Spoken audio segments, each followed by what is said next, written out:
Die Tulpe ist eines der schönsten Muster. So verzaubert ihr auch eure Gäste zu Hause.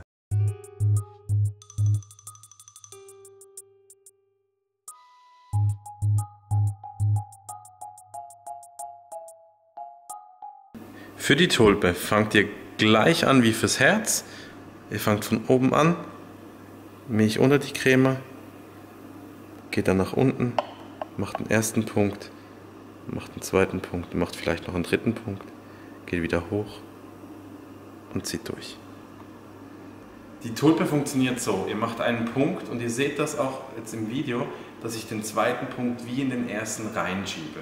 Mit dem Schieben könnt ihr entscheiden, wie sehr sich die erste Tulpe bzw. die zweite und die dritte, wenn ihr dann mehrere macht, oben schließt. Ihr könnt das so weit treiben, dass wenn ihr 5-, 6-fache Tulpe gießt, dass ihr den äußeren Rand wirklich so schließen könnt, dass er dann wie bis oben geschlossen ist.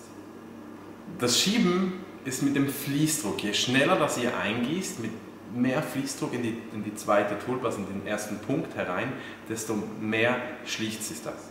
Für die geschlossene Tulpe habe ich mir jetzt die Motterkanne dazu geholt, weil die einen tieferen, einen längeren Ausguss hat und so ich tiefer in die Kanne komme und früher anfangen kann zu zeichnen.